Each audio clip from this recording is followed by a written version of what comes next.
اعوذ باللہ من الشیطان اللعین الرجیم بسم اللہ الرحمن الرحیم الحمد لأہلہ والصلاة علی اہلہا قال اللہ تبارک و تعالی فی کتابہ المجید وفرقانہ الرشید وقولہ الحق بسم اللہ الرحمن الرحیم بسم اللہ الرحمن الرحیم یا ایہا الذین آمنوا ادخلوا فی السلم کافۃ ولا تتبعوا خطوات الشیطان انہ لکم عدو مبین۔ صلوات پڑھیں محمد و آل محمد۔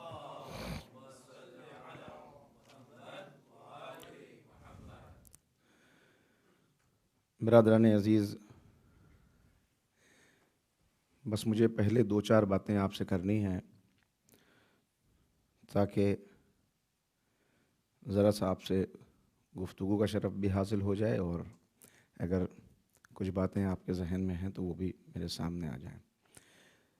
سب سے پہلی بات، قرآن کریم کی جس آیت کریمہ کو میں نے تلاوت کیا، اس سے پہلے بھی آپ کی خدمت میں اس آیت پر گفتگو ہوئی ہے کہ اس میں جو مطالبہ کیا جا رہا ہے صاحب ایمان سے، کلمہ گو سے، پیغمبر کے، وہ مطالبہ یہ کیا جا رہا ہے کہ پورے اسلام کے اندر داخل ہو جاؤ۔ یا ایھا الذین آمنوا ادخلوا فی السلم کافۃ، تمہیں اسلام کے اندر پورا داخل ہونا ہوگا۔ لا تتبعوا خطوات الشیطان، شیطان کے نقش قدم پہ نہ چلو، وہ تمہارا کھلا ہوا دشمن ہے۔ بہت سے مقامات ایسے ہیں کہ جہاں شیطان کو کھلا ہوا دشمن بتایا گیا، اور ظاہر ہے کہ اس نے وقت معلوم تک کی مہلت لی ہوئی ہے اللہ سے کہ مجھے ایک خاص مدت کی مہلت چاہیے۔ کیا کرے گا ایسے میں؟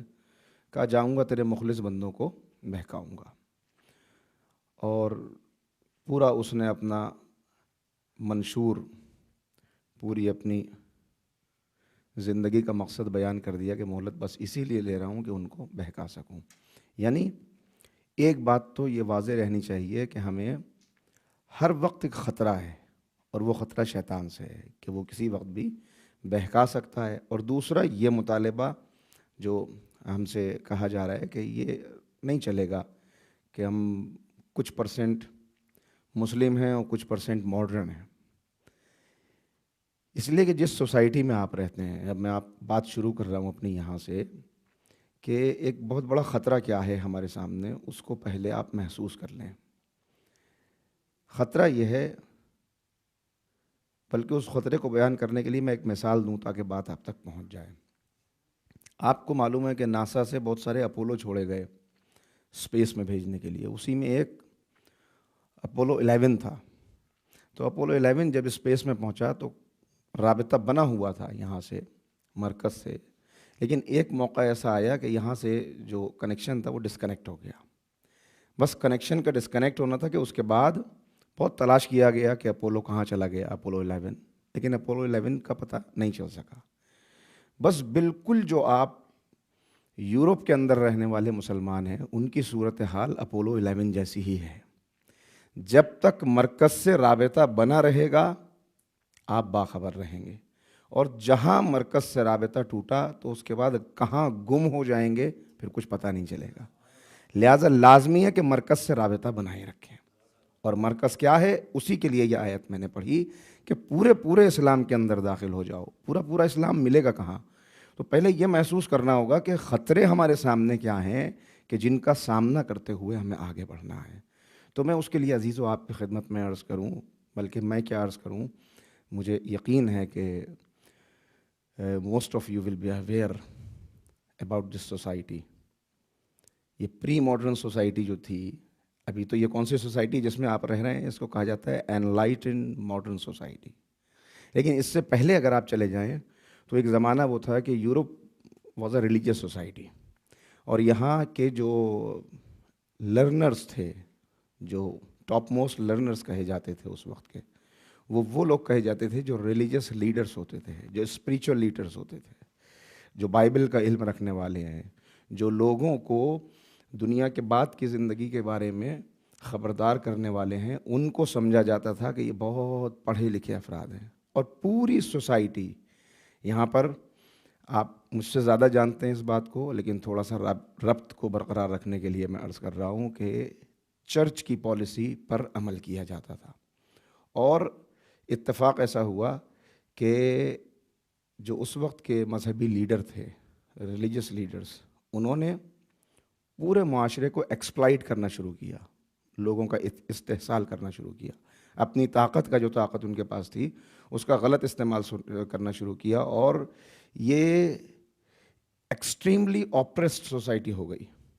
سب سے زیادہ یعنی جو کچھ اس وقت کے ریلیجس لیڈر نے کہہ دیا، اب پوپ نے جو کچھ کہہ دیا تو word of God is equal to word of pope.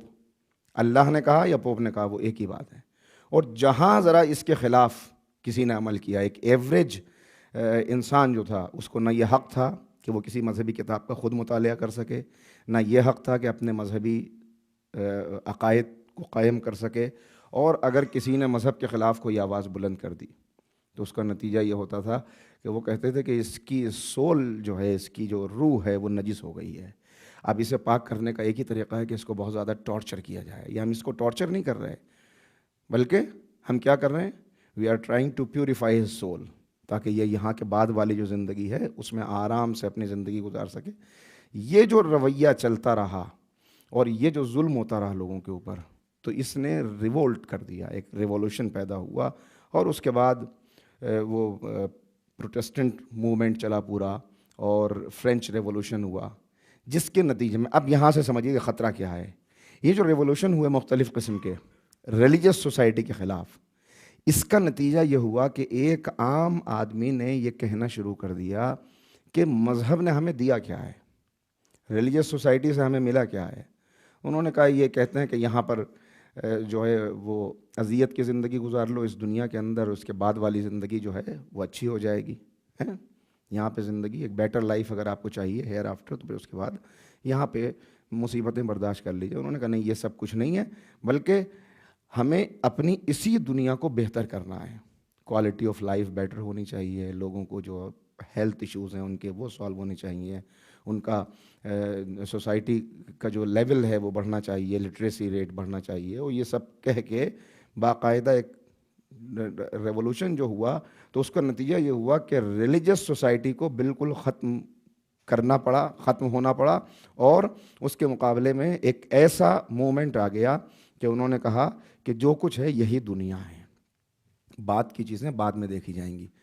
اور اس طرح انہوں نے کہا کہ ان سین جو بھی چیزیں ہیں، یہ میں نے عرض بھی کیا تھا ممبر سے ایک دن، کہ ان سین چیزوں کے اوپر یقین نہیں کرنا، ہمیں جو سامنے نظر آتا ہے اسے مانو. تو گاڈ کو انہوں نے ریپلیس کر دیا فزیکل ورلڈ سے، سول کو ریپلیس کر دیا فزیکل باڈی سے. اور اس کے بعد والی دنیا، جنت، فرشتے کا تم کیا کیسے لوگ ہو؟ تم نے فرشتے دیکھے ہیں، جنت دیکھی ہے، پیغمبر کے اوپر وحی آتے ہوئے دیکھی ہے. جب یہ دیکھا نہیں تو اس کے اوپر یقین کرنے کی کیا ضرورت ہے؟ یہ ایک ایسا اپیلنگ نعرہ تھا اس وقت، چونکہ لوگ ستائے ہوئے تھے مذہبی لیڈران کے، تو انہوں نے فوراً اسے قبول کر لیا اور اس کو قبول کیا. اور اب اس کا نتیجہ پتہ ہے کیا نکلا؟ اس کا نتیجہ یہ نکلا کہ وہ جو پڑھے لکھے افراد جو اس وقت سمجھے جاتے تھے ریلیجس لیڈرز، وہ سب سائیڈ لائن ہو گئے، اور ان کی جگہ پر آ گئے کہ صاحب کون جو ہے وہ معاشرے کو سنبھالے گا؟ P H D in science, P H D in medicine, P H D in engineering, اور آرکیٹیکچر کی بات ہونی چاہیے، اور ڈیولپمنٹ کی بات ہونی چاہیے، زیادہ سے زیادہ انسانی جسم کو ترقی حاصل ہونے کی بات ہونی چاہیے. یہ پوری طرح سے سوسائٹی چینج ہو گئی اور ایک دہریہ سوسائٹی نے جنم لیا. اب ہر طرف آپ کو ایتھیسٹ نظر آئیں گے، ایک ایسا چینج آیا. اور انہوں نے کہا کہ ٹھیک ہے، اگر آپ کو مذہب کو ماننا بھی ہے تو ہم منع نہیں کر رہے ہیں، اس لیے کہ ہم کسی کو روکتے نہیں ہیں، but religion is your private affair, اس کو اپنے گھر کے اندر تک محدود رکھیے، اسے یہاں پہ لانے کی ضرورت نہیں ہے. اب میں وہ بات عرض کر رہا ہوں، ذرا غور کریں گے جس کے اوپر کہ انہوں نے اپنے اس اپنی میٹریلسٹک اپروچ کو جسٹیفائی کیسے کیا؟ اس لیے کہ یہاں تو اب جب سب ختم ہو گیا تو سب کچھ دنیا ہے، رہنا بھی دنیا میں ہے، کھانا پینا بھی یہیں پر ہے، مر بھی یہیں پہ جانا ہے، زیادہ سے زیادہ دنیا حاصل کرنی ہے، جسم کو زیادہ سے زیادہ فائدہ پہنچانا ہے، بیماریوں کو دور کرنا ہے، کوالٹی آف لائف کو بیٹر کرنا ہے۔ جب یہ ساری باتیں آ گئیں تو اب سوال یہ پیدا ہوا کہ اس کو جسٹیفائی کیسے کریں گے؟ تو جسٹیفائی کرنے کے لیے انہوں نے کہا دا مور دنیا یو ارن، جتنی زیادہ سے زیادہ دنیا آپ حاصل کریں، سو کیا ہے یہ؟ It is an indication that God is happy with you. اللہ کا یہ کرم ہے آپ کے اوپر۔ بھائی آج زیادہ دولت جسے مل گئی تو زیادہ دولت نہیں مل سکتی تھی جب تک اللہ نہ چاہتا، تو یہ تو اللہ کا کرم ہے۔ یعنی اپنی اس میٹرلسٹک اپروچ کو کہ مادیت کا جو دیو تھا ایک، جو مذہب کے مقابلے پہ کھڑا ہو گیا تھا، اس کو صحیح ثابت کرنے کے لیے یہ کہا کہ زیادہ سے زیادہ دنیا حاصل کرو، اگر دنیا زیادہ مل گئی تو اس کا مطلب اللہ تم سے خوش ہو گیا۔ اور اس کا ایک نتیجہ یہ نکلا، اب غور کیجیے گا، بہت غور کیجیے گا میں کیا عرض کر رہا ہوں۔ یہ آہستہ آہستہ یہ ایک ایسی بیماری تھی کہ جو وہاں سے چلتی ہوئی مسلمانوں کے اندر اور ہماری ملت اور قوم کے اندر بھی سرایت کر گئی، اور انہوں نے بھی کہا، جب بھی کسی نے بڑا مکان بنایا اور بہت دولت حاصل ہوئی تو اس نے اس پہ لکھ دیا ھذا من فضل ربی، یہ میرے اللہ کا فضل ہے۔ یعنی یہ جو مجھے دولت ملی ہے، بالکل وہی والی اپروچ یہاں پر بھی آ گئی۔ اب اس میں سب چیزیں چلتی رہتی، کوئی حرج کوئی نقصان نہیں تھا، مگر ایک مسئلہ کیا آیا؟ ایک مسئلہ یہ آیا کہ انہوں نے کہا کہ اگر آپ کو کوئی گناہ کرنے کے بعد، بہت توجہ سے میری اس بات کو سنیے گا آپ، کہ اگر کوئی گناہ کرنے کے بعد احساس گناہ ہو رہا ہے، یہ جو گلٹ آپ کے اندر پائی جا رہی ہے، اس کو نکالیے۔ You will have to learn to forgive yourself، اپنے آپ کو معاف کرنا سیکھیے۔ اور یہ کیا کوشش تھی؟ یہ کوشش یہ تھی کہ اسپریچویلٹی کو بدل دیا جائے سائیکولوجی کے ساتھ۔ انہوں نے کہا آپ کو گناہ کرنے کے بعد گناہ کا احساس ہوتا ہے، یہ ڈپریشن ہے، احساس گناہ نہیں ہونا چاہیے، یہ ڈپریشن ہے، اس ڈپریشن سے باہر آنے کی کوشش کیجیے۔ اور اس کے لیے انہوں نے کیا کہا؟ اگر گناہ کا احساس ہوتا ہے تو یہ کیمیکل امبیلنس ہے، اس کو ڈیل کیجیے میڈیسن کے ساتھ، اس کو ہٹانا پڑے گا آپ کو، ورنہ آپ کی زندگی اندھیرے میں ڈوب جائے گی۔ یہ عزیزو اتنی خطرناک چیز ہے کہ جس کو آج سوسائٹی کے اندر بہت سارے نوجوان آسانی سے قبول کیے لے رہے ہیں۔ ایک انسان کی واپسی کی امید اس وقت تک رہتی ہے جب تک اس کے اندر گناہ کا احساس باقی رہے۔ قدم قدم پہ انسان ٹھوکر کھائے گا، لیکن اگر احساس گناہ ہے تو وہ پلٹ کے آ جائے گا۔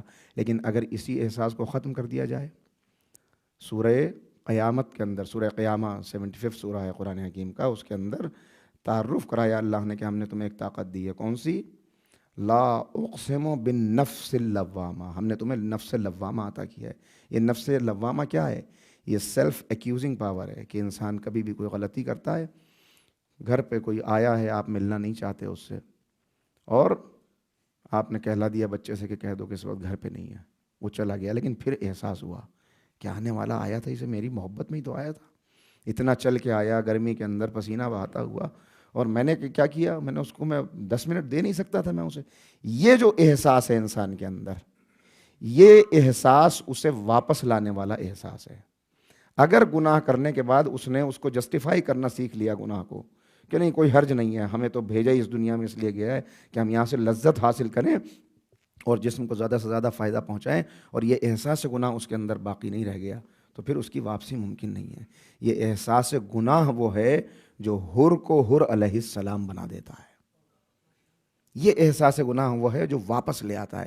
تو اگر یہ احساس گناہ، میں اس کے لیے ایک واقعہ، میں نے جو باتیں عرض کی، 2-3 باتیں اور سن لیجیے تاکہ آپ کے لیے، شاید مجھے معلوم ہے اس وقت کیونکہ وقت بھی کم ہے اور میں ذہنی طور پر پوری طرح تیار بھی نہیں ہوں جو باتیں آپ تک پہنچانا چاہتا تھا، لیکن پھر بھی 2 ریفرنسز اور آپ کی خدمت میں عرض کروں گا کہ یہ جب چلا اور یہ پورا، یہ صرف یورپ تک محدود نہیں رہا بلکہ پورے پلینٹ کے اوپر یہ چیز پھیل گئی کہ ہمیں اللہ نے، ہم جو آئے ہیں یہ جسم لے کر آئے ہیں، اور کبھی تو خدا کا انکار کیا، کبھی انہوں نے کہا کہ سیکولرائز ہونا چاہیے چیزوں کو، لیکن سیکولر کا ایجوکیشن بھی سیکولر ہونی چاہیے اور ہمارا ایٹیٹیوڈ بھی سیکولر ہونا چاہیے. سیکولر جب آپ جائیں گے آکسفورڈ ڈکشنری میں جا کے دیکھیے گا کہ سیکولر کا مطلب کیا ہے, تو وہ کہتے ہیں کہ سیکولر کا مطلب یہ ہے, جو ابھی ڈیفینیشن میں نے دیکھی, کہ education should be based on science and facts.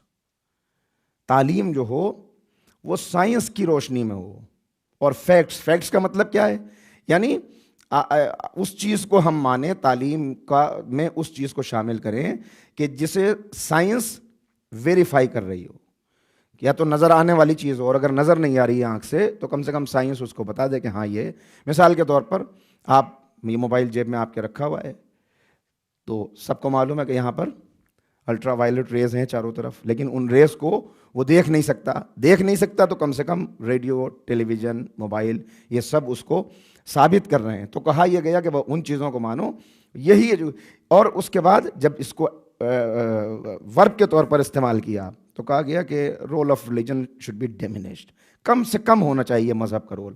مذہب کو الگ رکھیے اور زندگی کو الگ رکھیے, یہ رویہ.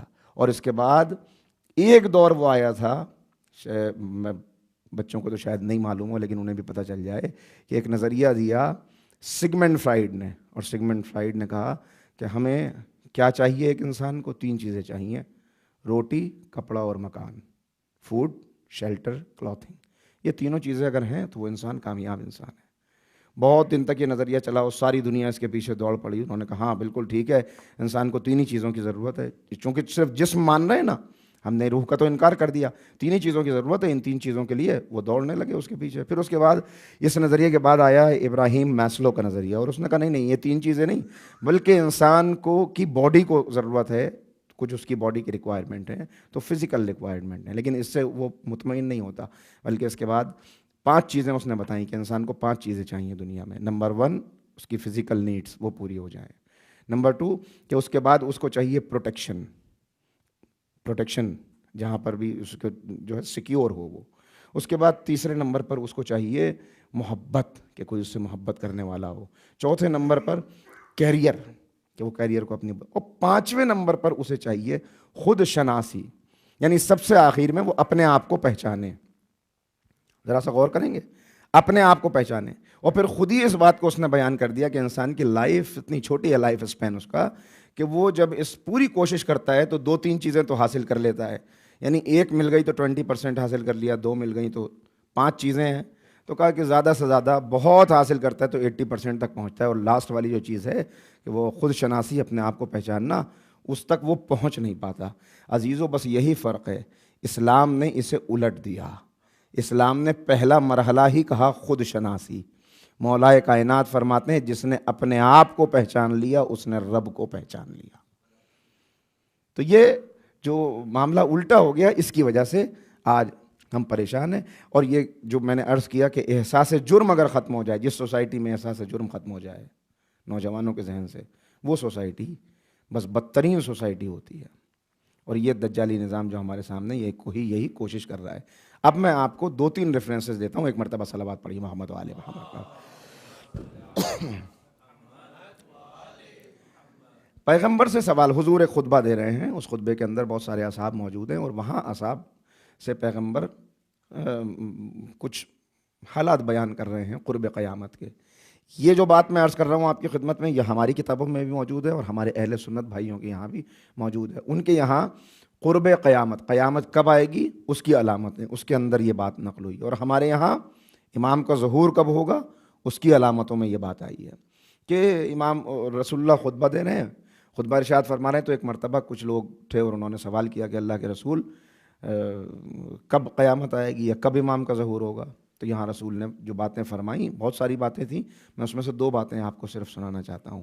کہا کہ قیامت اس وقت آئے گی یا ظہور اس وقت ہوگا کہ جب کیفیت کیا ہوگی, ذرا یہ سمجھ لیجئے, علم اٹھا لیا جائے, زمانے قریب آ جائیں, دوسری قومیں تمہیں ختم کرنے کے لیے ایسے ایک دوسرے سے ہاتھ ملا لیں, ایک دوسرے کے ساتھ جمع ہو جائیں اور ایسے ایک دوسرے کو دعوت دینے لگیں کہ جیسے لذیذ غذاؤں کے دسترخوان پر مہمانوں کو دعوت دی جاتی ہے, تب سمجھ لینا کہ اب میرے وارث کے ظہور کا وقت قریب آ گیا. میں نے عرض کیا بہت ساری علامتیں، اس میں سے میں نے 2-3 بیان کی، اس میں سے صرف ایک پر توجہ آپ کی دلانا چاہتا ہوں، بلکہ 2 پر۔ کیا کہا؟ جب دوسری قومیں تمہیں مٹانے کے لیے ایسے ایک دوسرے کو دعوت دینے لگیں کہ جیسے ایک گیسٹ کو، ایک مہمان کو دعوت دی جاتی ہے، آئیے یہ چکھیے، دیکھیے یہ کتنا اچھا ہے، اسے کھا کے دیکھیے، یہ بریانی ذرا ٹیسٹ کیجیے، دیکھیے کتنی اچھی ہے، نہیں یہ سویٹ ڈش دیکھیے، یہ ہم نے آپ کے لیے بنائی۔ اس طرح سے جب دعوت دینے لگے تو لوگوں نے سوال کیا کہ اللہ کے رسول ایسا کیوں ہوگا؟ کیا ہماری تعداد اس وقت کم ہوگی؟ دیکھیے یہ ہے وہ خطرہ جس سے ہم اس وقت گزر رہے ہیں۔ کہا کیا تعداد کم ہوگی؟ تو پیغمبر نے کہا نہیں، تعداد کم نہیں ہوگی، بل تعداد تو بہت ہوگی، لیکن کیسی ہوگی؟ جیسے سمندر پہ آئے ہوئے جھاگ ہوتے ہیں۔ سمندر پہ آئے ہوئے جھاگ دیکھیں آپ نے؟ بہت جھاگ، ایسا لگتا ہے بہت سارے ہیں، جب ان کو ہاتھ میں اٹھاؤ تو نہ ان کے اندر کوئی وزن ہے، نہ ان کی کوئی حقیقت ہے، ایک ذرا ہوا کا جھونکا آیا وہ سب جھاگ خشک ہو جاتے ہیں۔ کہ یہ حالت ہوگی اس وقت تمہاری۔ تو انہوں نے پھر سوال کیا کہ ایسا کیوں ہوگا؟ کہا ایسا اس لیے ہوگا، اب وہ بات آ رہی ہے جس کے لیے میں نے اتنی باتیں عرض کی۔ کہا ایسا اس لیے ہوگا کہ تمہارے دل کے اندر 2 چیزیں پیدا ہو جائیں گی، ایک حب دنیا یعنی دنیا کی محبت، اور دوسرے موت کا خوف۔ یہ 2 چیزیں جب آ جائیں تو اس کے بعد صرف انگلیوں پر گنے جا سکتے ہیں کہ یہ مسلمان ہیں، اتنی تعداد ہے ان کی، لیکن ان کی حقیقت، ان کا وزن، ان کی سے، ان کی بات، علامہ اقبال کہہ رہے ہیں وہ زمانے میں معزز تھے مسلمان ہو کر، اور ہم خوار ہوئے تاریک قرآن ہو کر۔ وہ اس لیے معزز تھے یعنی ان کی ایک سے تھی، وہ جو ہمارے بزرگ گزرے ان کی ایک سے تھی، ان کی ایک بات تھی، ان کی ایک طاقت تھی، تعداد میں کم ہونے کے باوجود وہ تقوی کی اور ایمان کی طاقت تھی کہ جس کی وجہ سے وہ پہچانے۔ اور ہم نے قرآن سے رشتہ توڑ لیا، اس لیے ہم ذلیل ہو رہے ہیں اور رسوا ہو رہے ہیں۔ تو پیغمبر فرما رہے ہیں کہ یہ دنیا کی محبت آ جائے گی۔ دنیا کی محبت یعنی ہر چیز کو دنیا کے لیے کرے اور اس کے بعد اسے جسٹیفائی بھی کر دے، وہی جو میں نے عرض کیا کہ احساس جرم کا ختم ہو جانا۔ اور دوسرے پیغمبر فرما رہے ہیں علم اٹھا لیا جائے گا۔ اب یہاں پہ آپ توجہ کریں ذرا سا، نوجوان موجود ہیں، علم اٹھا لیے جانے کا مطلب کیا ہے؟ آج آپ دیکھیں جتنا اس وقت علم نے ترقی کی ہے، کیا اس سے پہلے بھی کبھی علم نے اتنی ترقی کی تھی؟ ابھی ٹائم میگزین کی ایک رپورٹ تھی، میں دیکھ رہا تھا، تو انہوں نے اس میں بتایا کہ اپولو 16 جب گم ہو گیا تھا تو اس کو تلاش کیا گیا، یہ 11 تو کا تو رابطہ ٹوٹ ہی گیا، آج تک ٹوٹا ہوا ہے۔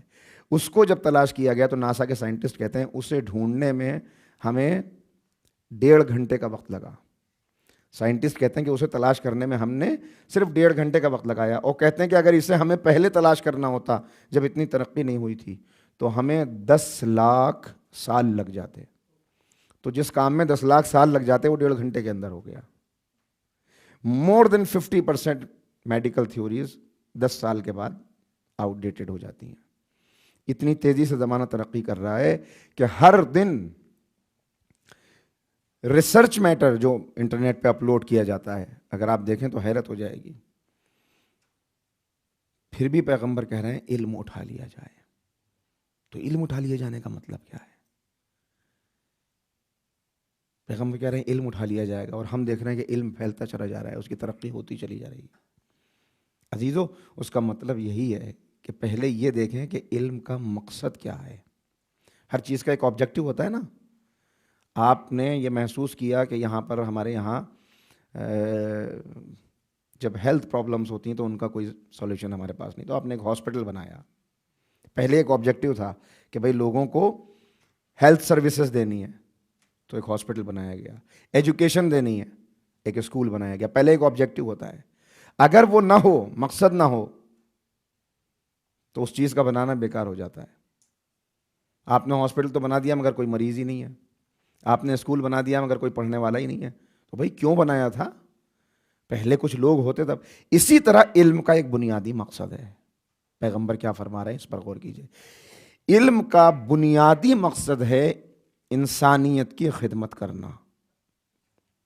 علم کا بنیادی مقصد ہے انسانیت کی خدمت کرنا۔ اب سمجھیے کہ پیغمبر نے کیوں کہا کہ علم اٹھا لیا جائے۔ آج مجھے یہ تو پتا ہو کہ سمندر میں کتنے اسپیشیز پائی جاتی ہیں جانوروں کی، مجھے یہ تو معلوم ہو کہ پلانٹس کی اسپیشیز کتنی ہیں، مجھے یہ تو پتہ ہو کہ فلاں جنگل کے اندر شیر کی تعداد، چیتوں کی تعداد کتنی ہے، اور یہ پتہ نہ ہو میری بوڑھی ماں کا درد کیا ہے، میرے باپ کو پریشانی کیا ہے، میرے بھائی کو تکلیف کیا ہے، تو مجھے بتائیے انسانیت کی خدمت کہاں سے ہوئی؟ اس کا مطلب جو چیز بڑھ رہی ہے یہ حقیقی علم نہیں ہے، یہ نالج ہے، یہ معلومات کا سیلاب ہے جو بڑھتا چلا جا رہا ہے اور اپنے ساتھ حقیقی علم کو بھی بہا لے کے چلا گیا۔ اس لیے کہ امام محمد باقر علیہ الصلوۃ فرماتے ہیں علیہ الصلوۃ والسلام کے شرقوا ام غربوا لن تجدوا علما نافعا الا عندنا، کہ تم مشرق میں چلے جاؤ یا مغرب میں چلے جاؤ، تمہیں سچا علم مل ہی نہیں سکتا جب تک ہمارے دروازے پر نہ آ جاؤ۔ یہ اہل بیت کا در ہے، وہیں سے سچا علم ملے گا۔ تو آج مسئلہ یہی ہے کہ ہم جن چاروں طرف دیکھیے، یہاں پر جو رہنے والے ہیں، اب میں بس ختم کروں گا اپنی گفتگو کو یہ کہتے ہوئے کہ آپ کی جو صورتحال ہے وہ بالکل ایسی ہے جیسے قصر فرعون میں آسیہ کی تھی۔ حضرت آسیہ قصر فرعون میں رہ رہی ہیں، ہر طرف بے دینی ہے، شوہر کتنا بڑا ظالم اور بے دین ہے، لیکن لاکھوں سلام ان بیوی پر کہ جو اتنے مظالم رہنے کے باوجود، ایسے ماحول میں رہنے کے باوجود بھی اپنے ایمان کو بھی بچا کے لے گئیں اور حضرت موسیٰ کو بھی پروان چڑھا دیا۔ بس بالکل وہی کیفیت ہے۔ تو یہاں پر چونکہ میں نے عرض کیا ایسے ماحول میں آپ رہ رہے ہیں تو اسی ایمان کی ضرورت ہے جو حضرت آسیہ کا ایمان تھا، اور اسی جہاد کی ضرورت ہے، اور وہ مل نہیں سکتا اس وقت تک جب تک اہل بیت کے در پر نہ آ جائیں۔ میں اپنی بات کو نہیں معلوم کتنی دیر ہو گئی گفتگو کرتے ہوئے، بس آخری مرحلے میں آؤں گا، یہ کہ متوجہ کرتے ہوئے آپ کو ایک بات کی طرف، اور کہ دیکھیے مسئلہ کیا ہے کہ آج کسی بھی چیز کو، میں پھر ایک مثال دوں گا آپ کو۔ ایک زمانہ آیا کہ جب ایک امریکہ کے اندر ایک پروہیبیشن ایکٹ لایا گیا کہ شراب کو روکا جانا چاہیے۔ وہاں جو سوسائٹی ہے اس کے اندر اکثریت کرسچنز کی ہے، عیسائی رہتے ہیں، لیکن جب یہ ایکٹ لایا جانے لگا تو کوئی بھی بائبل کا حوالہ نہیں آیا، جبکہ بائبل کے اندر بھی شراب حرام ہے، بلکہ کیا حوالہ آیا؟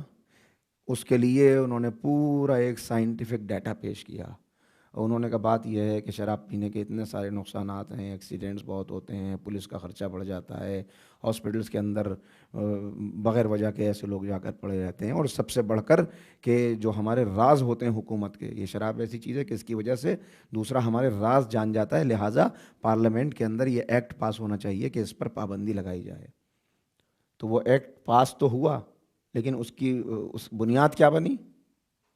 اس کی بنیاد بائبل نہیں بنی، بائبل کا ریفرنس نہیں آیا، بلکہ سائنس کی روشنی میں کی گئی ریسرچ کا ریفرنس آیا۔ یہ الگ بات ہے کہ وہ ایکٹ بنا اور اس کے بعد وہ چل نہیں سکا، پھر انہیں اپنا تھوکا ہوا خود ہی چاٹنا پڑا اور واپس لینا پڑا، انہوں نے کہا کہ نہیں یہ چل نہیں پائے گا، ختم ہو گئی بات۔ تو بس مسئلہ یہی ہے۔ کیا میں آپ سے کہنا چاہتا ہوں آخر میں کہنا یہ چاہتا ہوں کہ ہم بہت ساری چیزوں کو ڈاکٹر کے کہنے سے چھوڑ دیتے ہیں۔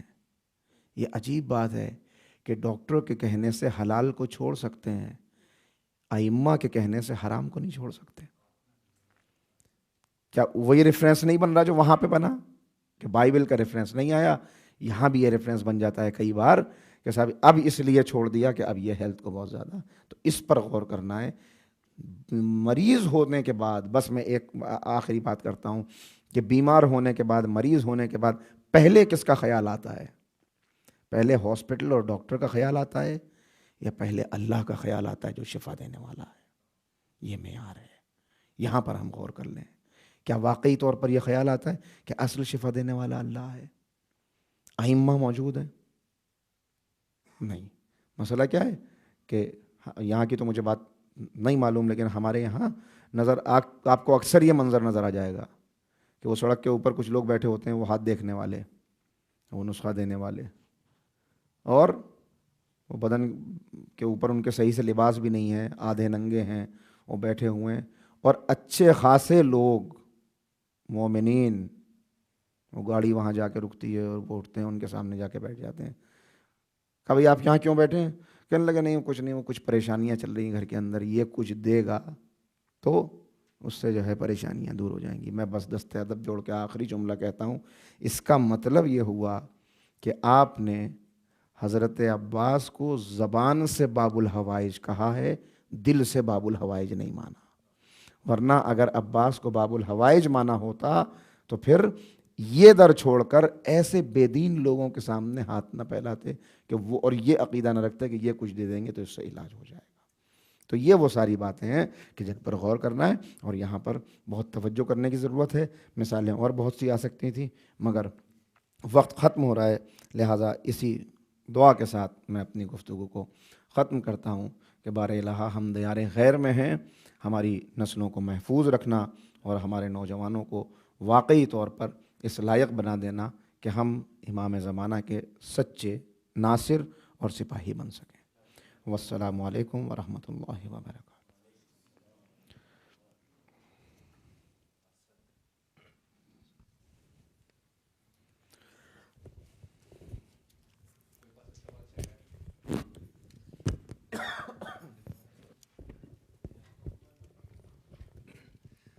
Maulana Sahib, I had a question for you. When we talk about Karbala, we know that our fifth Imam was in Karbala. Why isn't there so much discussion about him? And why wasn't he part of the tragedy? بسم اللہ الرحمن الرحیم. دیکھیے یہ سوال کیا گیا کہ امام محمد باقر علیہ الصلاۃ والسلام کربلا معلیٰ میں موجود تھے. ہاں یہ امام کا کربلا میں ہونا یہ ثابت ہے، اور واقعی طور پہ امام وہاں پر موجود تھے. اور ایسی روایات آپ کو مصائب میں نظر آئیں گی کہ جس میں امام نے خود بھی یہ بیان کیا اور چوتھے امام نے بھی ایک موقع کے اوپر یہ بیان کیا. اور بڑی عجیب روایت ہے کہ جو امام نے بیان کی ہے، اور ذرا سا لمحہ فکریہ سوچنے تصور کرنے کی بات بھی ہے کہ اگر کسی گرم جگہ کے اوپر چلنا پڑے اور گرم سڑک کے اوپر جانا پڑے اور بچہ بھی ساتھ میں ہو، اور وہ دونوں باپ اور بیٹے دونوں برہنہ پا ہوں. جلوس میں ہم جاتے ہیں، جلوس میں جا رہے ہوں، برہنہ پا ہوں وہاں پر کہ پیر میں چپل بھی نہیں ہے، ننگے پیر جانا ہے، تو وہاں بچے کو باپ فوراً اپنی گود میں لے لیتا ہے، آغوش میں لے لیتا ہے. مگر امام نے اپنے مصائب میں یہ مصیبت بیان کی کہ مجھے اس ایسے راستوں سے گزارا جا رہا تھا جو پرخار راستے تھے، اور امام محمد باقر علیہ السلام کے متعلق بتایا کہ ان کا پیر اور میرا پیر ایک ہی زنجیر میں جکڑا گیا تھا، اور کافی دیر ایسا ہو جاتا تھا کہ مجھے رکوع کے عالم میں جھک کے کھڑا رہنا پڑتا تھا. تو امام موجود تھے وہاں پر، اور امام نے بھی مصائب برداشت کیے. اب بات یہ رہی کہ امام سے جو روایات ہیں، بہت زیادہ روایات ہم تک کیوں نہیں پہنچتی. تو دیکھیے یہ میں آپ کے سامنے بات بیان کروں کہ جو دور آپ اس وقت کا دیکھیں گے بعد والا، تو بعد والے دور میں یہ کسی کو اجازت ہی نہیں ہے کہ کچھ بول سکے. یعنی ایسے حالات ہیں کربلا کے بعد کہ اگر امام زین العابدین علیہ الصلاۃ والسلام کو بھی کوئی پیغام پہنچانا چاہتے ہیں امام، تو امام کو خطبے دینے کا موقع نہیں مل رہا ہے. جبکہ اس خانوادے کے خطبے مشہور ہیں کہ مولا کائنات نے خطبہ دیا، امام حسن نے خطبہ دیا، امام حسین نے خطبہ دیے، شہزادی نے خطبے دیے، خود امام زین العابدین نے دربار یزید میں خطبہ دیا. لیکن کربلا کے بعد اب ایسی نظر بندی ہے اور ایسی پابندیاں ہیں اور اتنا ظلم ہے کہ اب امام جانتے ہیں کہ میرے پاس خطبہ دینے کا موقع نہیں ہے.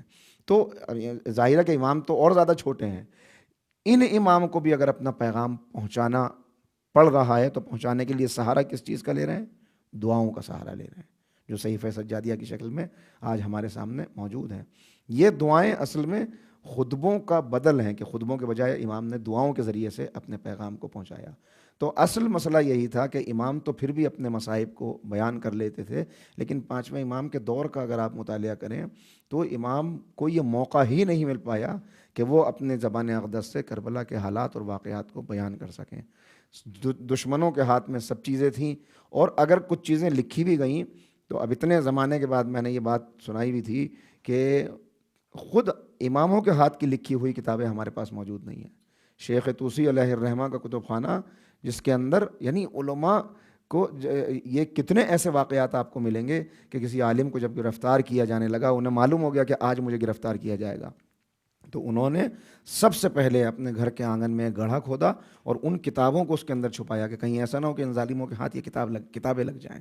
اور پھر جہاں بھی جاتے تھے کتابوں کی حفاظت کرتے تھے, مگر اس کے باوجود اتنی کتابیں جلائی گئیں اور اتنے لائبریریز میں آگ لگائی گئی کہ آج جو کچھ ہمارے پاس پہنچ گیا یہ بھی بہت بڑا سرمایہ ہے اور صدقہ ہے علامہ مجلسی اور دوسرے علماء کا.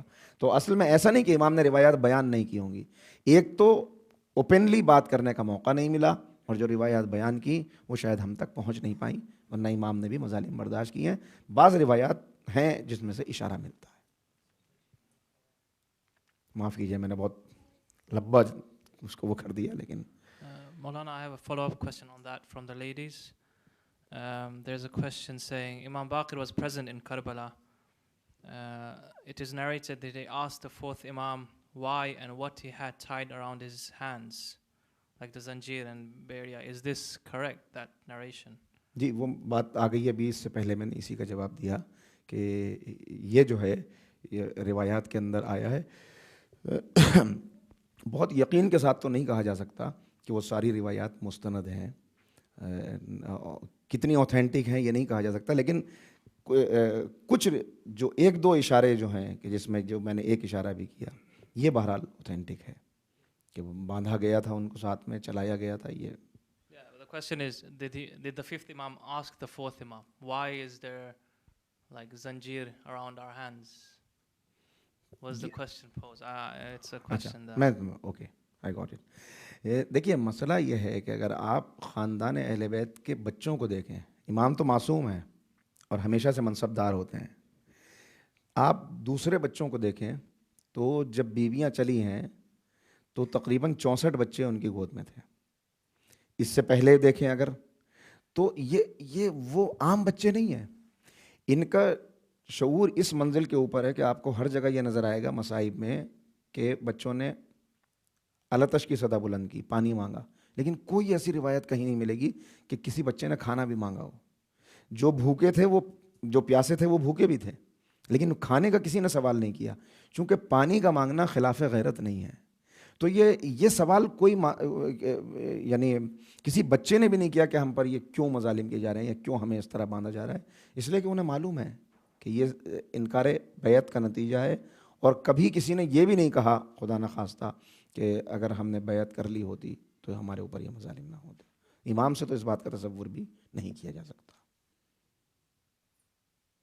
There are two other questions, but maybe if someone has questions relating to what you just lectured about, then we take that first, and then we take the other questions at the end.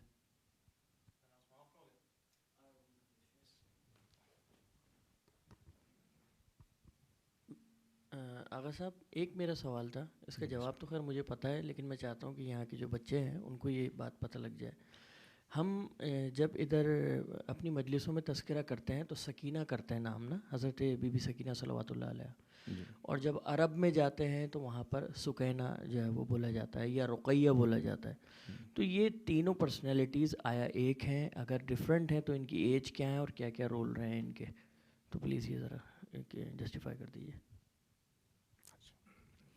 دیکھیے بڑا یہ اہم سوال ہے واقعی جو برادر محترم نے کیا ہے, کہ یہ سوال وہاں جا کر پیدا ہوتا ہے کہ پورے زندگی جو یہ تصور لیے ہوئے ہے کہ جناب سکینہ 4 برس کی تھیں اور ان کی ایسی شہادت ہوئی, وہاں پہ جب وہ جاتا ہے تو وہ جناب رقیہ. تو اصل مسئلہ جو ہے اس میں یہ ہے کہ جناب رقیہ اور جناب سکینہ یہ ایک ہی نام ہے. جناب رباب کا جو رکھا ہوا نام ہے وہ بعض روایات یہ بتاتی ہیں کہ وہ آپ کو رقیہ کہہ کے بلاتی تھیں, بلکہ نام جو ہے اصل نام جو ہے اس گھر کی ہر بچی کا نام فاطمہ ہے, لہذا آپ کا بھی جو اصل نام ہے وہ فاطمہ ہی ہے. فاطمہ جناب رباب آپ کو جناب رباب رقیہ کہہ کے پکارتی تھی, اور چونکہ امام حسین کو ایک خاص نسبت اور تعلق تھا, اور یہ آیا ہے کہ جب آپ کو سینے پر لٹا لیتے تھے تو امام کو سکون حاصل ہوتا تھا. تو اس سکون کی وجہ سے وہ آپ کو سکینہ یا سکینہ کہنے لگے. ایک ہی شخصیت ہے, ایک ہی بیوی ہے, وہی ان کے اوپر مظالم ہوئے. ہاں یہ میں آپ کی خدمت میں ایک بات عرض کر دینا چاہتا ہوں کہ بعد میں جو بنی امیہ کے حکمراں آئے, وہ ظالم حکمراں, چونکہ وہ پورے کربلا کو چھپا دینا چاہتے تھے, لہٰذا انہوں نے بہت سے لکھنے والوں کو خرید کر ان سے تاریخیں لکھوائیں, اور اس میں جو ہے ایک بی کا تذکرہ کر دیا, کسی کا وہ ایک کردار بنا دیا کہ وہ تو سکینہ تھیں اور وہ تو کربلا کے بعد بھی زندہ رہیں اور جوان ہوئیں. یہ سب بگاڑنے کی کوشش ہے, یہ صرف سازش تھی. اور اس کے اوپر باقاعدہ وہ بھی پورا سلسلہ چلا, ایک ناول بھی اس کے اوپر لکھا گیا کہ یعنی کیا کیا گستاخیاں ہوئیں. مگر میں عرض کرنے کا میرا مقصد یہ ہے کہ وہ سب سازش تھی. اصل مسئلہ یہی ہے کہ ایک ہی بچی ہے, اس کو آپ کسی بھی نام سے پکار لیں, حسین کی بیٹی ہے.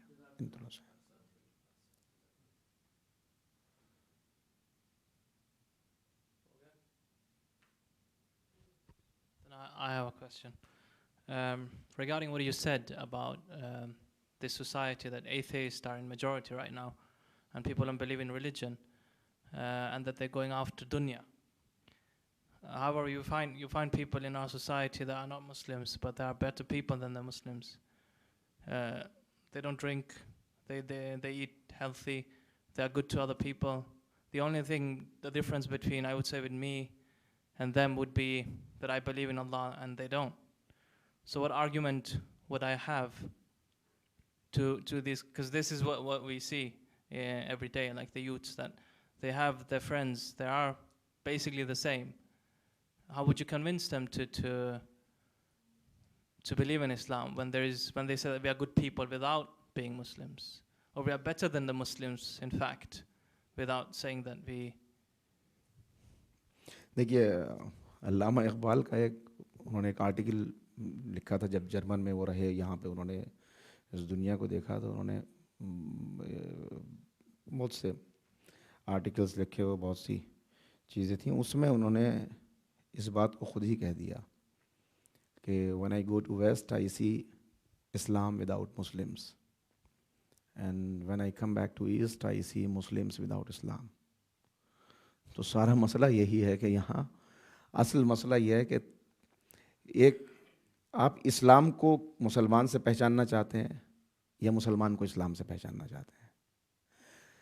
سارا جو اس وقت پریشانیاں ہمارے سامنے آ رہی ہیں, اور جو آرتھوڈاکس اور فنڈامنٹلسٹ اور ٹیررسٹ اور یہ سب جو کہا جا رہا ہے, وہ صرف اس لیے کہ میڈیا یہ کوشش کر رہا ہے کہ مسلمانوں کے ذریعے سے اسلام کو پہچانا جائے. اور یہ بات میں نے عرض کر دی اس دن بھی, پھر اس کو دہرا رہا ہوں کہ ہمیں لوگوں کو یہ میسیج دینا ہوگا, یہ بتانا ہوگا ان کو کہ مسلمان کی عادت کا نام اسلام نہیں ہے, قرآن کی آیت کا نام اسلام ہے.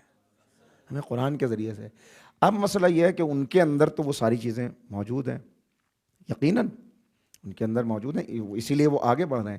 اس لیے کہ اللہ نے ایک اصول بتا دیا قرآن حکیم کے اندر, اور وہ اصول یہ ہے کہ جو کوشش کرے گا, لیس للانسان الا ما سعی, جو کوشش کرے گا اس کا نتیجہ اور اس کا ریوارڈ اسے اس دنیا میں ملنا ضرور ہے. تو وہ ایمانداری کے ساتھ اپنی زندگی کو بسر کر رہے ہیں, تو اس کا ریوارڈ ان کو مل رہا ہے کہ ان کو دنیا میں بھی ترقی حاصل ہو رہی ہے, وہ آگے بھی بڑھ رہے ہیں, ان کا اقتدار بھی ایک طرح سے بڑھتا چلا جا رہا ہے. اب مسئلہ وہ آتا ہے کہ جس پر آپ نے متوجہ کیا کہ اب ہم کیا کریں ایسے میں. تو ہم ایسے میں یہی کر سکتے ہیں کہ ہم ایک سچا مسلمان بننے کی کوشش کریں. آپ ان کو کیا کنوینس کریں گے, کر ہی نہیں سکتے, کس بات پہ کریں گے. ہاں بات یہ رہی کہ آپ نے کہا کہ کیا اللہ کو, چونکہ وہ نہیں مانتے, تو شاید آپ یہ بھی ایک پہلو اس میں نکل سکتا ہے کہ جب کردار تو ان کا وہ ہے, تو اب ان کو انعام و اکرام کیا ملے گا. اس کے لیے بات واضح ہو گئی, اور یہ بہت سارے معصومین کے روایات جب آپ دیکھتے ہیں تو اس کے اندر نظر آ جاتا ہے کہ وہ کہتے ہیں کہ معصومین نے فرمایا کہ مومن کے لیے یہ دنیا قید خانہ ہے. مومن کے لیے قید خانہ اسی لیے کہ مومن کے لیے یہاں پر پریشانیاں ہیں, اذیتیں ہیں, آزمائشیں ہیں, اور کافر کے لیے جو کچھ ہے یہی دنیا ہے. لہٰذا اگر اس نے جتنی بھی خدمات انجام دی ہیں یا جو بھی خوبیاں اس کے اندر ہیں, اس کا بدلہ اسے اس دنیا میں مل جانا ہے. اسی لیے دنیا انہیں ملتی ہے اور مومن کو دنیا میں کچھ حاصل نہیں ہوتا. اگر واقعی مومن ہے تو محروم ہی جاتا ہے یہاں سے. میرا خیال ہے بات واضح ہو گئی.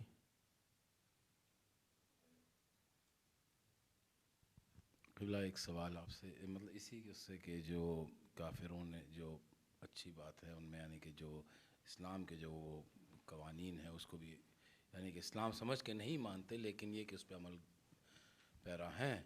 تو قبلہ یعنی کہ ابھی قرآن میں جو ذکر ہے یعنی کہ بسم اللہ الرحمن الرحیم فَمَن يَعْمَلْ مِثْقَالَ ذَرَّةٍ خَيْرًا يَرَهُ وَمَن يَعْمَلْ مِثْقَالَ ذَرَّةٍ شَرًّا يَرَهُ. تو یہ جو ہے اس میں جو اس آیت میں پرٹیکولر جو مطلب خدا نے جو اجر دینے کی جو بات کی ہے، یہ صرف یہ یعنی کہ قیامت کے بعد ہے، یعنی کہ جنت یا جہنم، یا پھر یہ کہ دنیا کے اندر اس کا وہ ہے؟ دیکھیے اس میں پھر دو باتیں آ جاتی ہیں کہ اللہ رب العزت کے جو اسماء الحسنہ ہیں، جو اللہ کے نام ہیں، ان میں ایک نام رحمان ہے، ایک نام رحیم ہے. رحمان وہ ہے جس کی رحمت عام ہے، جس کی رحمت عام یعنی وہ اس کی رحمت ہر ایک کے لیے ہے، اپنے ماننے والے کے لیے بھی ہے اور اپنے سے سرگردانی اختیار کرنے والے کے لیے بھی ہے. وہ ابراہیم کو بھی دے گا، نمرود کو بھی دے گا، وہ موسیٰ پر بھی رحمت کرے گا، وہ فرعون پر بھی رحمت کرے گا. وہ ہے رحمان. لیکن قیامت میں جو صفت اللہ کی ظاہر ہوگی یہاں، تو رحمان والی صفت کے پیش نظر وہی بات آ گئی ہے اب کہ انہوں نے جو نیکیاں یہاں پر کی ہیں، چونکہ وہ رحمان ہے لہٰذا وہ رحمان والی صفت کا مظہر ہم دنیا میں دیکھ رہے ہیں کہ رحمان ہونے کے اعتبار سے اس کی رحمتیں عام ہیں. آخرت میں جو اس کی صفت ظاہر ہوگی وہ رحیم ہے، یعنی وہ رحمتیں خاص ان لوگوں کے لیے ہوں گی جو ڈیزرو کرتے ہیں ان رحمتوں کو، جنہوں نے یہاں پر وہ اعمال انجام دیے ہیں کہ اس کا بدلہ انہیں یہاں پہ نہیں مل سکا. اس کے لیے وہ چیزیں ان کو وہاں پہ آخرت میں ملیں گی. تو یہ اعمال کا بات پھر وہی آ گئی کہ اعمال کا، بلکہ اس سلسلے میں ایک جلدی سے بات عرض کر دوں کہ ایک شخص تھا، وہ امام موسیٰ کاظم علیہ الصلوۃ والسلام کی خدمت میں آیا. امام کے ہاتھ پہ اس نے اسلام قبول کیا. اس سے پہلے وہ بے دین شخص تھا اور ایک بڑی دنیا میں یعنی اس کا کام جو تھا وہ کہ جس طرح کا تھا کہ وہ میجیشین تھا اور اس وقت کا موسٹ اکمپلشڈ میجیشین، لوگوں کے بڑا جو ہے اس کے کمال کے لوگ قائل تھے.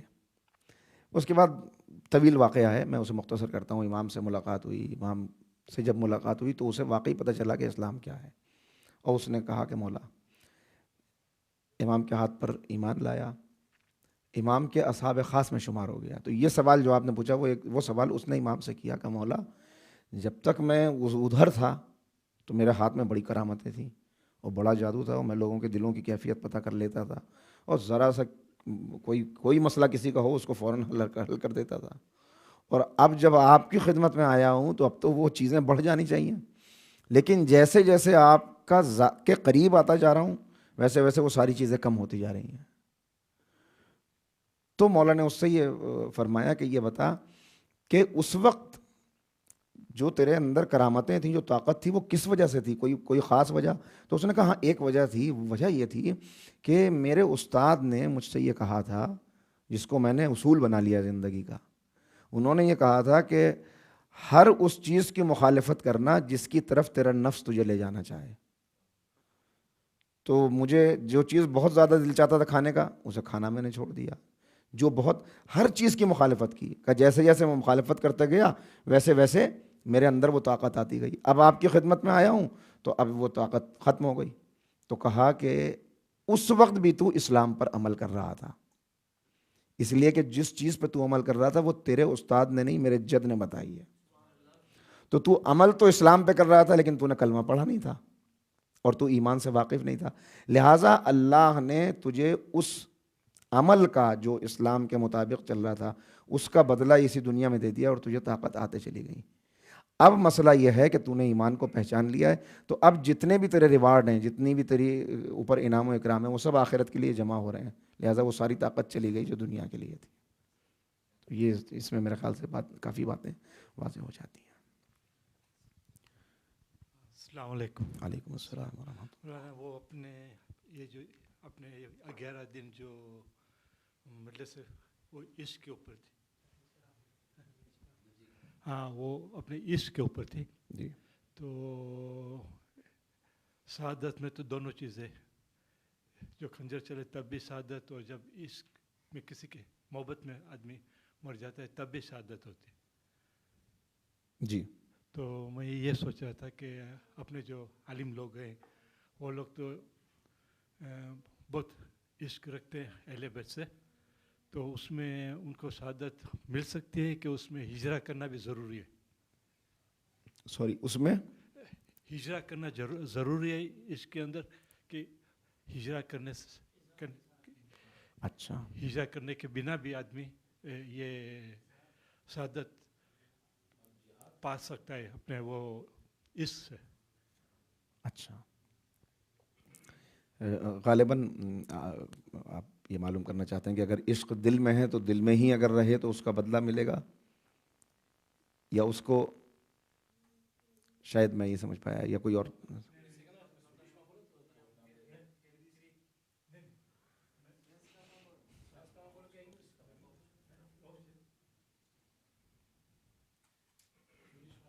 مولانا بات ہے کہ سعادت کے لیے دو چیز ضروری ہے. ایک تو وہ خنجر ہو تب بھی سعادت ہوتی ہے، یا تو اس کے اندر جب کسی کے لیے مر بھی جاتا ہے تب بھی سعادت ہو سکتی ہے. اچھا اچھا، لیکن اس میں ہجرہ ضروری ہے. ہجرت ہجرت ٹھیک ہے. دیکھیے، آپ یہ معلوم کرنا چاہ رہے ہیں کہ ایک تو شہادت وہ ہے جو تلوار سے شہادت ہے، اور ایک درجہ وہ ہے جو اہل بیت کے چاہنے والوں کو یہ دیا گیا کہ من مات علی حب آل محمد مات شہیدہ، جو اہل بیت کی محبت میں مر جائے وہ بھی شہید ہے. تو شاید آپ یہ معلوم کرنا چاہ رہے ہیں کہ وہ یعنی صرف عشق کا رکھنا اس درجے تک کہ زندگی میں درجہ شہادت کا مل جائے وہ کافی ہے، یا میدان میں جا کے جنگ کرنا اور ہجرت کرنا بھی ضروری ہے؟ یہی معلوم کرنا چاہ رہے ہیں نا.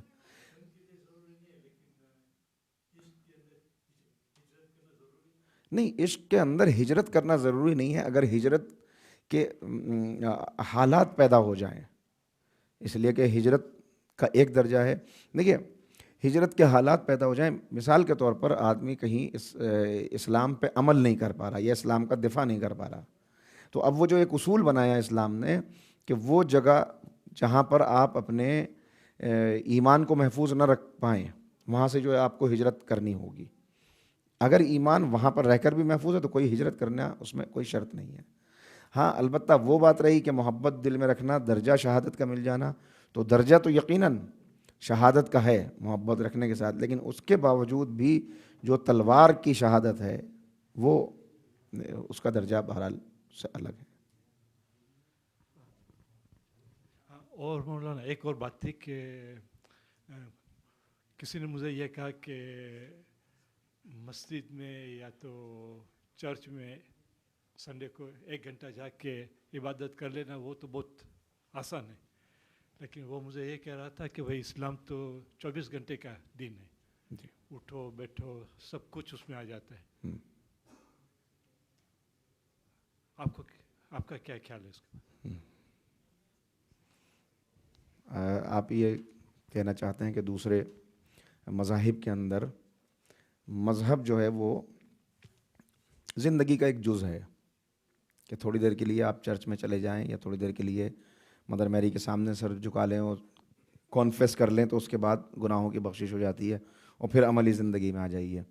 اور اسلام جو ہے وہ ہر وقت نظر رکھتا ہے، تو اسلام پہ عمل کرنا بظاہر زیادہ مشکل ہے. لیکن میں بس ایک بار اس کو عرض کروں آپ کی خدمت میں، اسلام جو ہے وہ دین فطرت ہے. دین فطرت کا مطلب یہ ہوا کہ یعنی انسان کے اگر آپ نیچر میں دیکھیں تو جدھر بھی دیکھیں گے ادھر اسلامی نظر آئے گا. اللہ نے جو بندے کو بنایا ہے تو وہ بنایا ہی ایسا ہے کہ اگر وہ صرف کسی مذہب پہ بھی عمل نہ کرے اور صرف اپنی فطرت کے مطابق چلتا رہے. بہت سارے ایسے لوگ ہیں جن کو جس میں حضرت لقمان کا نام آتا ہے, ایک حضرت لقمان جن پہ پورا سورہ لقمان ہے.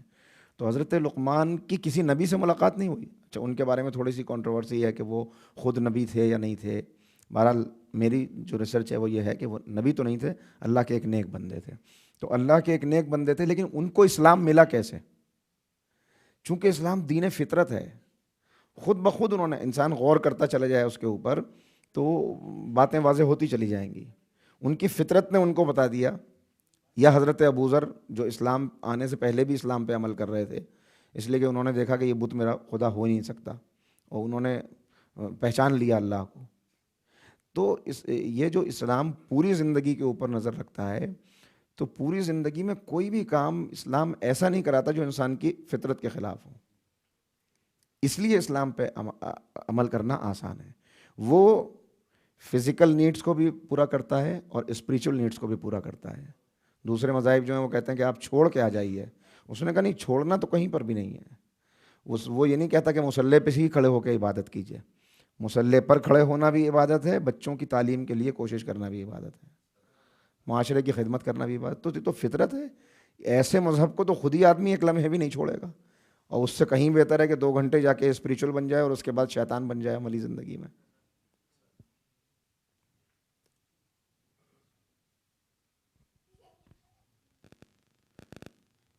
I have a question from the ladies again. Let's see. How many years were there between the event of Karbala and when Mukhtar al-Thaqafi took the revenge? What was the time span? دیکھیے, واقع کربلا ہوا ہے سن 61 ہجری میں, 61 ہجرہ, اور حضرت مختار نے انتقام لیا ہے 67 ہجرہ میں, 6 سال کے بعد. Okay. And then another question is,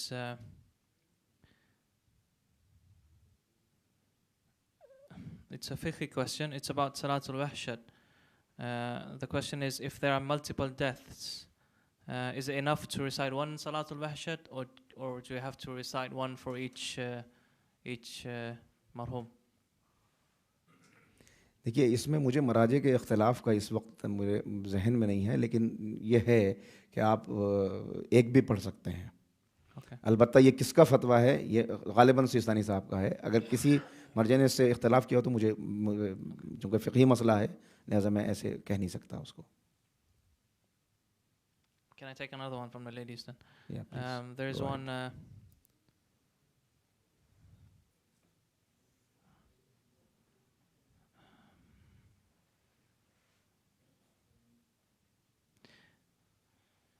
What are the arguments regarding hijab? There are a lot of people who say that I'm a good person, but I'm not ready for hijab. I'm a better person than hijabis. So what would the argument be for a good person versus hijab to take the step towards hijab? کیا یہ کہنے والا یہ مسلم کی بات ہو رہی ہے؟ Yes. So you're a Muslim, you're not wearing hijab, but you say that maybe I'm a better person than other hijabis, so I'm not there yet. Or what arguments could you give to take the step? دیکھیے, بات پھر وہ آ جاتی ہے کہ اب ہم پہلے یہ سمجھیں کہ اسلام کیا ہے. اسلام کا مطلب ہے total submission to the will of اللہ رب العزت. جب ٹوٹل سبمیشن ہے, کمپلیٹ سرنڈر ہے, تو پھر اس میں یہ نہیں ہو سکتا کہ ہم یہ کہہ دیں کہ یہ اتنے چیزوں میں تو میں اللہ کی مانوں گا اور اس ایک چیز میں اپنی مان لوں گا. اچھا, یہ تو ایک بات ہوئی کہ اس میں, کیونکہ دیکھیے اسلام میں آپ جب تک یہ بالکل ایسے ہے, میں اس کی اگر مثال سامنے کی دوں کہ ایک بچے کو جب تک آپ اسکول میں داخل نہیں کراتے تو وہ فری ہے, آپ وہ کسی بھی وقت سو کے اٹھے گا, کسی بھی وقت جاگے گا, کچھ بھی کرے گا, وہ آپ کو کوئی اسے, لیکن ادھر آپ نے اس کا اسکول میں ایڈمیشن کرا دیا, اس کے بعد اب اسے اٹھائیں گے بھی وقت پر, اب وہ واپس آئے گا تو اس کو اس بات کے لیے بھی فورس کریں گے کہ بیٹا آپ ہوم ورک کر لیجیے اپنا. جب تک نہیں داخل ہوا وہ فری ہے. اب وہ چونکہ داخلہ لے لیا اس نے, تو اب اس کے اوپر ایڈمیشن لینے کے بعد جو چیزیں وہاں سے کہی جائیں گی ان سب کو پورا کرنا پڑے گا. بالکل یہی مسئلہ اسلام کا بھی ہے کہ اگر ایک مرتبہ ہم داخل ہو گئے, وہی بات تو میں نے وہی آیا کریمہ تو پڑھی کہ پورے اسلام کے اندر داخل ہو جاؤ. آپ کو پوری آزادی ہے کہ آپ خوب ریسرچ کر لیں, لیکن ریسرچ کرنے کے بعد جب ایک مرتبہ داخل ہو گئے تو اب یہاں پہ کیوں اور چوں اور چرا نہیں چلے گا. تو وہ تو جو بھی حکم اسلامی ہے اس کے اوپر عمل کرنا ہوگا.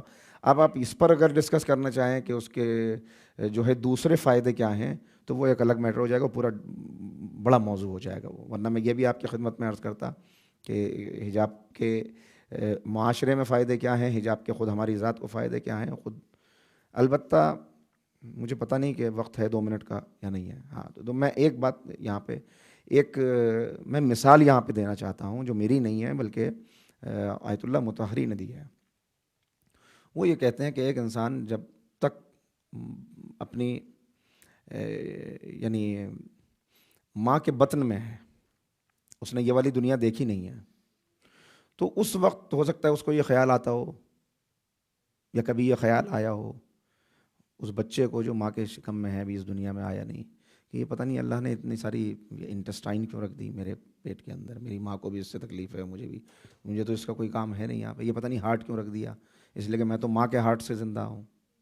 تو اس وقت اس کا یہ سوچنا صحیح ہے, اس لیے کہ وہ جانتا نہیں ہے کہ یہ ہارٹ کیا ہے, یہ لنگس کس لیے ہیں. لیکن جیسے ہی وہ اس دنیا میں آئے گا تو اب وہ اللہ کا شکر ادا کرے گا کہ اگر تم نے لنگس نہ دیا ہو تو یہ تو پورا وینٹیلیشن سسٹم اسی سے ہے.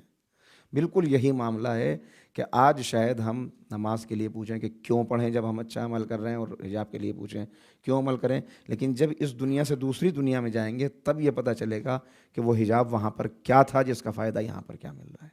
تو بہت ساری چیزیں ایسی ہیں کہ جو اس دنیا میں جس کا اندازہ نہیں ہوتا, تو اللہ کا حکم ہے تو اس کے اندر کوئی نہ کوئی حکمت اور کوئی نہ کوئی فائدہ انسانیت کے لیے ضرور ہے.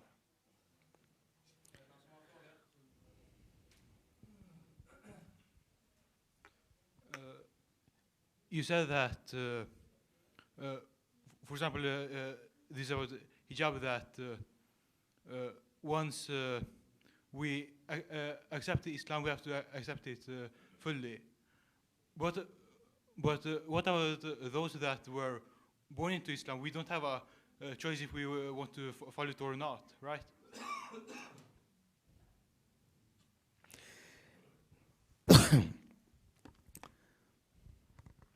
دیکھیے اس میں مسئلہ وہی ہے کہ آپ پیدا کہیں بھی ہوں, حدیث پیغمبر ہے کلو مولود یولد علی الفطرہ, کہ دنیا میں جتنے بچے پیدا ہوتے ہیں وہ سب اسلام پر ہی پیدا ہوتے ہیں. یہ بعد میں ان کا گھرانہ اور ان کا کلچر اور ان کا خاندان ہے جو ان کو چینج کر دیتا ہے اور دوسری جگہ لے جاتا ہے. تو اصل میں تو اب ویسے بھی آپ اگر بچے کو دیکھیں تو جو چیزیں بچے کے اندر ہیں وہ وہی فطرت ہیں, وہی اسلام ہے. وہ آپ کی والی بات بھی کہ اسلام پہ عمل کرنا کیا 24 گھنٹے, بالکل وہی فطرت ہے. آپ بچے کو دیکھیں بستر گیلا ہو جائے گا تو اب وہ رونے لگتا ہے, کیوں؟ اس لیے کہ فطرت یہ کہتی ہے کہ وہ طہارت پسند ہے, یہی اسلام کہتا ہے. بھوک لگے گی, جتنی چیزیں اس کے اندر ہیں. تو اس میں اب ہم کہاں پیدا ہو گئے, کس گھر میں؟ ہو سکتا ہے کہ ایک آدمی ایک مسلمان کے گھر میں پیدا ہوتے ہوئے بھی کبھی مسلمان نہ بن سکے, اس لیے کہ وہ صرف نام رکھ لینے سے کوئی مسلمان نہیں ہوتا, نہ کسی کے گھر میں پیدا ہو جانے سے کوئی مسلمان ہوتا ہے. اصل مسئلہ یہ ہے کہ کیا اس نے عمل کیا ہے اسلام کے اوپر, سمجھا اسلام کیا ہے.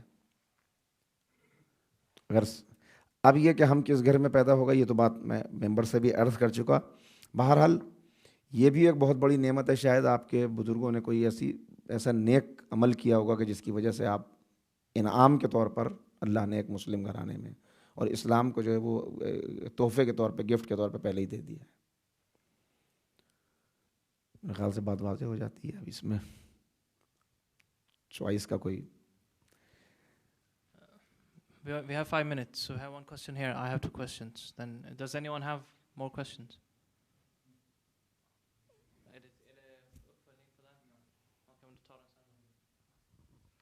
ہاں ابھی مولانا وہ عید کے دن بہت فیملی کے اندر مشکل ہو گیا. کوئی ہے کہ جو اپنے آقا کوئی کا حساب سے چل رہا ہے, کبھی تو اس میں یہ ہو جاتا ہے کہ جب عید ہوتی ہے تو اپنی وائف وہ روزہ رکھتی ہے اور اس کا جو ہسبینڈ ہے وہ عید بناتا ہے. تو اس میں بڑی یورپ کے اندر پرابلم ہو گیا ہے. تو اس میں کچھ حل ہو سکتا ہے؟ دیکھیے یہ مسئلہ چونکہ مراجع کرام کا ہے تو اس کا حل تو انہی سے آپ معلوم کر سکتے ہیں. اس میں کوئی اس لیے کہ جہاں پہ بات مرجعیت کیا جاتی ہے اور ان کے لیول کی بات آ جاتی ہے تو وہاں ہم جیسے کسی طالب علم کو کچھ بولنے کا اختیار بھی نہیں ہے. تو یہ تو آپ مراجع کو ہی تحریر کریں کہ یہاں پہ یہ پرابلم آ رہی ہے, کیا وہ اس کا سولوشن دیتے ہیں. میں اس میں کچھ نہیں بول پاؤں گا.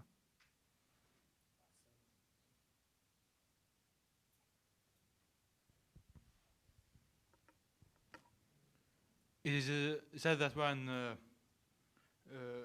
when God said that I will make Adam my Khalifa on earth, then the angel said that why will you make him Khalifa when you know that he will shed blood? So my question is, how did they know that he would shed blood? Because they hadn't seen that from before, and so this saying of theirs implies that there was something before Adam. Is that true?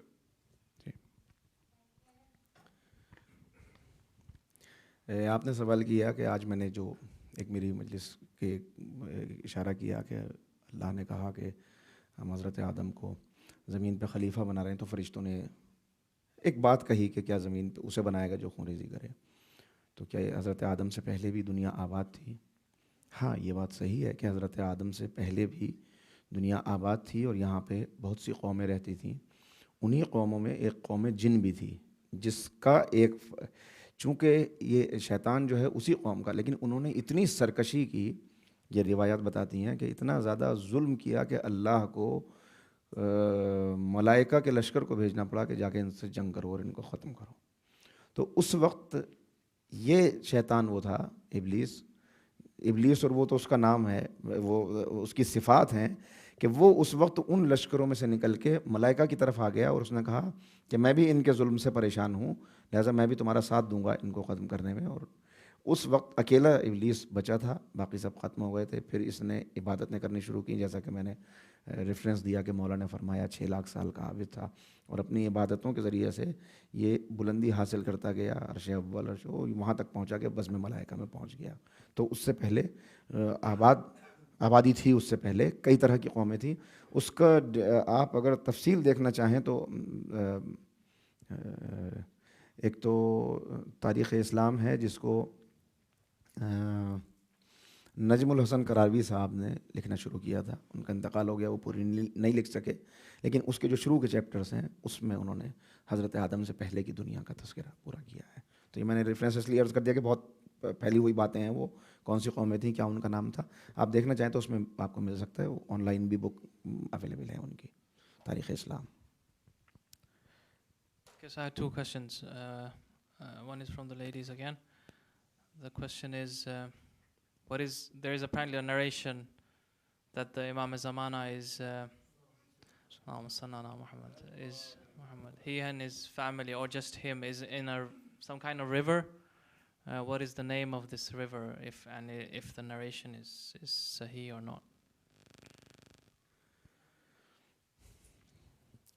دیکھیے یہ روایات تو موجود ہیں ایسی کہ امام کی جو ہے وہ ایک چیز کو تو منطقی اور لاجیکلی دیکھیں گے ہم کہ چونکہ اسلام نے بتایا ہے کہ کوئی بھی انسان اس وقت تک کامل نہیں ہوتا جب تک وہ نکاح کی منزل سے گزر نہ جائے. پیغمبر نے بھی اس کی طرف کہا کہ یہ میری سنت ہے, اور نکاح من سنت. تو یہ تو ہو ہی نہیں سکتا, اس کا تصور بھی نہیں کیا جا سکتا کہ جو پیغمبر کی سنت ہو کوئی سنت پہ عمل کرنے سے امام سے چھوٹ جائے. تو اس کا مطلب اس کی روح سے اگر دیکھیں, پھر اگر کچھ روایات سامنے رکھیں جو علامہ مجلسی کی ہے, تو انہوں نے باقاعدہ طور پر بیان کیا ہے کہ ہاں امام کا خاندان بھی موجود ہے, کچھ افراد بھی ہیں اس کے اندر. اب کیا تھا اس کے بعد نام پوچھا ہے ان کا. The question is about the river. They say that his home is in some river. What's the name of that river, and is this true? So the question is not about the family, it's more about the place. وہ بات وہی آ گئی تھی کہ اگر اس جگہ کو آپ، اس میں جو ہے مسئلہ یہ ہے کہ ایک روایت تو ملتی ہے اس طرح کی جو علامہ مجلسی نے نقل کی ہے کہ جس میں وہ ایک شخص کا گزر ہوا، وہ باقاعدہ وہ نام تو اس وقت میرے ذہن میں نہیں ہے، لیکن ہاں سفید پانی کی ایک ندی تھی جس کو اس نے وہ کیا. لیکن اب اس میں جو ہے علماء کے دو گروپس ہیں. ایک گروپ یہ کہتا ہے کہ یہ روایت صحیح نہیں ہے، اور دوسرا کہتا ہے کہ وہ ٹھیک ہے. بہرحال وہ اس کی ڈیٹیلز دیکھی جا سکتی ہیں. علامہ مجلسی کے یہاں جو 52 والیوم ہے جس کا ترجمہ ہوا ہے اردو میں، تو وہ 13ویں جلد بنی ہے، 12ویں اور 13ویں جلد. اس میں شروع میں ہی یہ پوری روایت موجود ہے مازندرانی کی روایت کے نام سے، کہ مازندرانی گئے اور انہوں نے وہ کیا. تو اس روایت، مگر میں نے بتا دیا کہ روایت موجود ہے. علماء کے دو گروپس ہیں، ایک کہتا ہے کہ صحیح ہے، ایک کہتا ہے کہ نہیں ہے. روایت ہے اپنی جگہ پر. Okay, then there is a question about the tabut and the alam and the signs we have during majlis or after majlis during Muharram. There are people who say that these are Hindu traditions. Do you have any points that, or any arguments that we could put forward to explain to the community that this is not the case and this is a accepted thing in Shia Islam?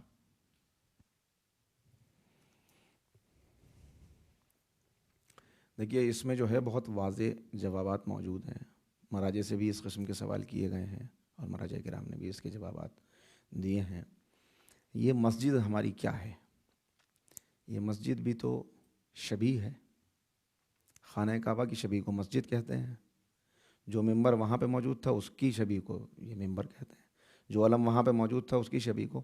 تو اگر جو اس کا ہم احترام کرتے ہیں وہ احترام نسبت کی وجہ سے ہے. بس بالکل یہی بات ہے کہ جیسے مسجد کا احترام کیا جائے گا اس نسبت کی بنا پر کہ یہ خانہ کعبہ کی شبیہ ہے، اسی طرح ممبر کا احترام ہے، اسی طرح علم کا احترام ہے، اور اسی طرح تابوت کا احترام ہے. اس کو یہ بالکل اس میں کوئی شک اور شبے کی گنجائش نہیں ہے کہ یہ نسبت کے احترام کی ہر جگہ اجازت دی گئی ہے. اب اس کی دلیلیں اگر دینے پائیں گے تو بات بہت پھیل جائے گی، مگر اب ایک صرف بات اگر لے لیں کہ حضرت یعقوب کے پاس حضرت یوسف نے اپنا کرتا بھیجا، یہ تو قرآن کہہ رہا ہے. وہ کرتا جو انہوں نے، کیا اللہ بغیر کرتے کے ان کو بینائی نہیں دے سکتا تھا؟ نعوذ باللہ. لیکن وہ کرتا چونکہ تبرکات انبیاء میں تھا، اور حضرت ابراہیم کا کرتا تھا جو انہوں نے اس وقت پہنا تھا کہ جب ان کو آگ میں ڈالا گیا تھا، تو وہ تبرک کے طور پہ چلا آ رہا تھا. تو یہ نسبت کا ہی احترام تو تھا کہ بابرکت وہ کرتا سمجھا جاتا تھا، لہٰذا انہوں نے وہ کرتا روانہ کیا. اتنے سال کے بعد میں وہ کرتا سنبھال کے رکھا ہوا ہے. تو یہ نسبت کا احترام ہے. جو ایک بار چیز جسم پہ آ گئی تو ان سے منسوب ہو گئی، اس لیے اس کا احترام کیا جا رہا ہے. بالکل اسی طرح یہ چیزیں ہم چونکہ اصل تک نہیں پہنچ پاتے، لہٰذا اس کی شبیہ بنا کر اگر ان سے منسوب کر رہے ہیں اور اس کا احترام کر رہے ہیں تو اس میں کوئی حرج نہیں ہے. میں اس کو اگر تفصیل سے آپ دیکھنا چاہیں تو تھوڑا سا یوٹیوب پہ سرچ کر لیجئے گا. یہ کسی نے مولانا صادق حسن صاحب سے یہ سوال کیا ہے تو انہوں نے بہت ڈیٹیل میں اس کا جواب دیا ہے. تقریباً میرا خیال ہے 14 منٹ کی پوری کلپ ہے. وہ اگر کہیں گے تو میرے پاس کہیں ہوگی تو میں بھی فارورڈ کر دوں گا. اس میں اور تفصیل سے دیکھا جا سکتا ہے. بہرحال اس میں کوئی شک اور شبے کی گنجائش نہیں ہے. Just let's end with a final question. You said about the amal of 15 days, Ziyarat Ashura. There's someone asking if you can repeat the amal, and maybe end with that question.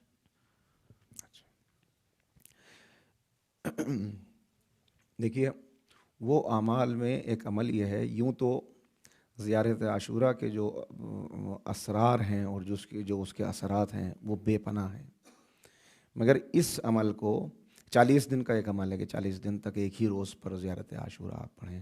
مگر یہ عمل خاص طور پر اس کو بہت سے لوگوں نے کیا ہے، اور علماء کا یہ بیان ہے اس میں کہ فوراً اس میں مراد پوری ہوتی ہے. عمل یہ ہے کہ آپ ایک ہی دن، ہر روز ایک ہی دن زیارت عاشورہ پڑھیں، اور اس کے بعد اس کا ثواب ہدیہ کریں امام زمانہ کی والدہ ماجدہ حضرت بی بی نرجس خاتون کو.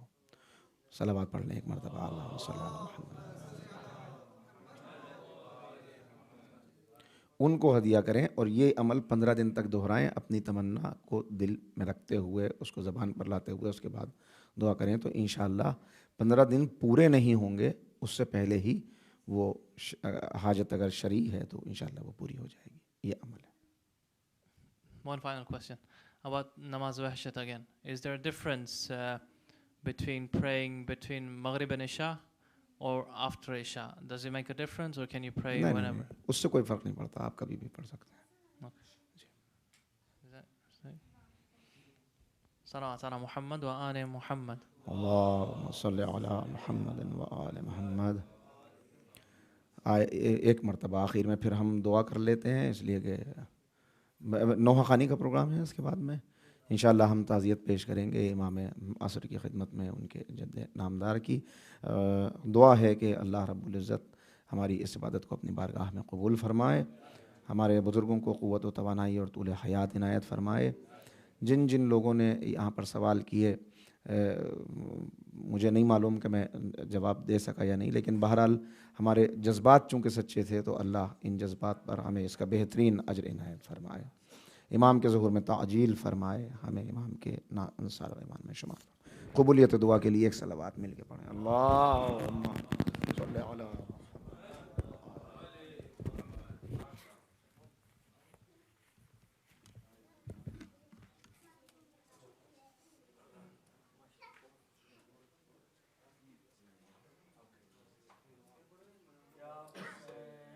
ماں